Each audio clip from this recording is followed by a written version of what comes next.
Hello everyone, how are you? Today I am again with 10 important sentences, very important sentences that we can usually or casually use in our spoken English. Okay, तो daily life conversation में हमेशा use होते हैं. So come on the board.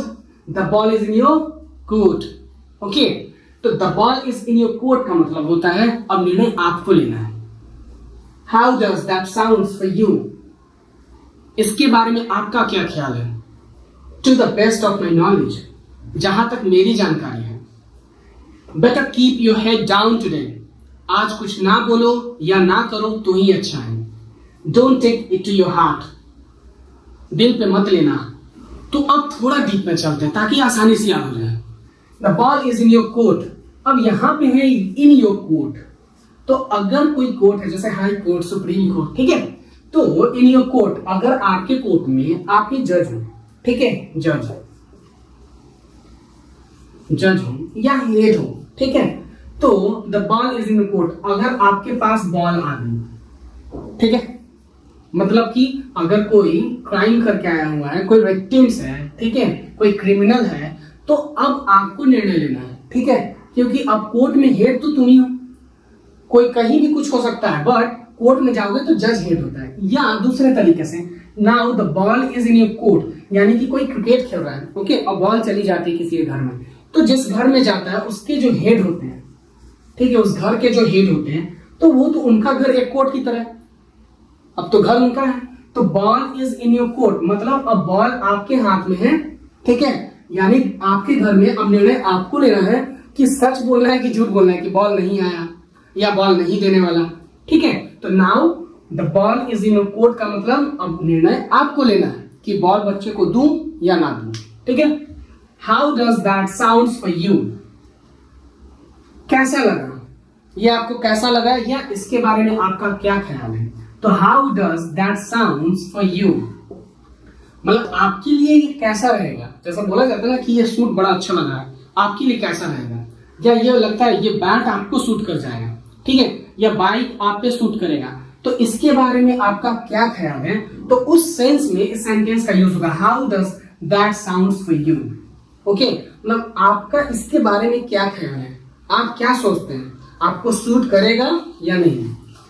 To the best of my knowledge, मेरा जो knowledge है, ठीक है, और टू द बेस्ट, यहां पे बेस्ट ऑफ माई नॉलेज, मेरा जितना नॉलेज है उसका अगर मैं बेस्ट दूं तो, यानी मेरे नॉलेज के अकॉर्डिंगली अगर मैं एक्सट्रीम लेवल पे मतलब 0 से हाई लेवल पे, ठीक है, हाई लेवल पे जाऊं तो भी मुझे इतना ही पता है, उससे ज्यादा पता नहीं है. तो अगर बोलना हो मुझे इतना ही पता है, मुझे इससे ज्यादा पता नहीं है, बस इतना ही मालूम है, तो उसका इंग्लिश क्या होगा? To the best of my knowledge. Now better keep your head down. Better keep your head down का मतलब क्या होता है? सर में से कोई पानी हो जाता तो सर नीचे हो जाता है, ठीक है, या टीचर्स बोलते हैं कि अब तुम ना बोलो तो अच्छा है, बहुत बोलिए, या कोई बोलता है कि बक बक करने से कोई फायदा नहीं है, शांत रहो. तो अगर कोई बोलता है कि बक बक करने से कोई फायदा नहीं है, शांत रहो, तो भी उसका इंग्लिश यही बोल सकते हैं लोग, बक बक करने से कोई फायदा नहीं है, शांत रहो. और आज ना बोलो तो ही अच्छा है, या कुछ ना बोलो या कहो तो ही अच्छा है. होता क्या है कि अगर तुम कैप्टनशिप कर रहे हो, जैसे कैप्टन बन गए किसी गेम का, और उसमें तुम्हारे वजह से हार हो गई, और दूसरी बार बोलते हो कि मुझे एक चांस और दिया जाए, तब क्या बोलेंगे कैप्टन? अदर प्लेयर्स क्या बोलेंगे कि तुम ना बोलो तो अच्छा है यार, ठीक है. तो वहां भी बोला जा सकता है better keep your head down, मतलब हेड को डाउन कर दो. अगर बोल रहे हो और हेड डाउन कर दोगे, बोलोगे किससे?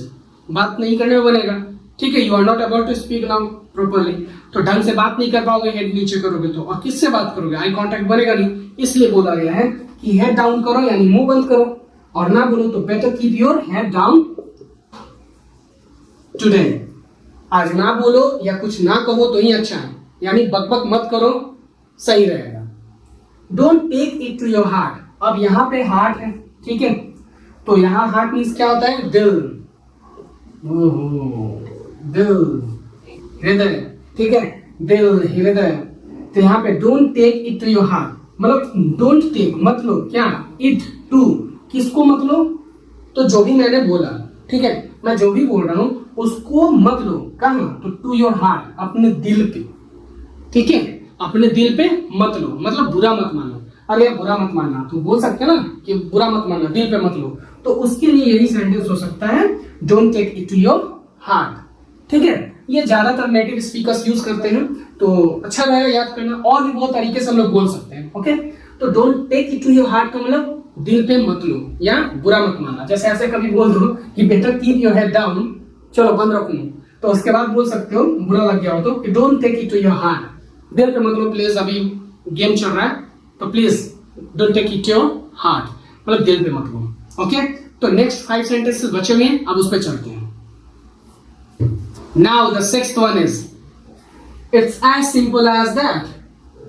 ये इतना आसान तो है। There are no two ways about that. तुम इस संभावना को दरकिनार नहीं कर सकते। You can't rule out these possibilities. तुम्हें ऐसा नहीं करना चाहिए था। I have no grudges with you or with him. मुझे उससे या तुमसे कोई मनमुटाव नहीं। I bet you can't do that. मैं दावा करता हूं कि यह तुमसे नहीं हो पाएगा या तुम इसे नहीं कर पाओगे। नाउ थोड़ा डीप पे चला जाए। It's as simple as that, as simple as comparison को दिखाता है, ठीक है। ये एडजेक्टिव वगैरह में पढ़ा जाएगा। तो एज सिंपल एज दैट, उतना सिंपल है जितना कि मुझे लगा था। तो इतना आसान होता है, ठीक है। उतना सिंपल है जितना कि मुझे लगा था, ठीक है, उतना जितना, okay. There are no two ways about that. अगर तुम्हें कहीं जाना है, ठीक है, जैसे एक यहां पे पहुंचना है तो दो रास्ता नहीं है, यहां से इसी रास्ता को चुन सकते हो। दूसरा रास्ता, तीसरा रास्ता नहीं है। दिखने में लग रहा है 2-3 रास्ता, लेकिन बाद में आके कुछ ना कुछ परेशानी आ सकती है। तो वही बोला जा रहा है कि अब तुमको इसी रास्ता को फॉलो करना है। You have to follow only this path, इसी ट्रैक को फॉलो करना है यहां पहुंचने के लिए। अब दो रास्ते नहीं है, यानी there are no two ways about that, मतलब अब तुम्हारे पास दो रास्ते नहीं है, इसी रास्ते चलना पड़ेगा। यानी इस संभावना को तुम दरकिनार नहीं कर सकते। यानी कि अब ये तुम्हारे पास रोड है तो तुम इसको नजरअंदाज नहीं कर सकते, ठीक है। तो अगर किसी को बोलना हो कि तुम अब नजरअंदाज नहीं कर सकते या तुम इसको दरकिनार नहीं कर सकते या तुम्हें इसी रास्ता से चलना होगा, तब तुमको ये यूज करना है। There are no two ways about that. कोई भी चीज, ऐसा नहीं कि सिर्फ रास्ता, जैसे कोई ऑप्शन चूज करना है, ठीक है। कोई ऑप्शन है, दो ऑप्शन दिया, उसमें कोई एक, ठीक है। कोई करियर ऑप्शन चूज करना है, दो में से तो कोई है। अब तुम्हारे पास कोई रास्ता नहीं है, ठीक है। जैसे तुम एमटेक कर लेते हो या एमकॉम कर लेते हो या एमए कर लेते हो, ठीक है। तो अब तुम्हारे पास कोई रास्ता नहीं है, बस अब एमटेक किए तो तुमको ये करना पड़ेगा, एमकॉम किए तो तुमको अब यही करना पड़ेगा, ठीक है। तो उस सेंस में ये बोला जाएगा। Now you can't rule out this possibilities. तुम्हें ऐसा नहीं करना चाहिए था।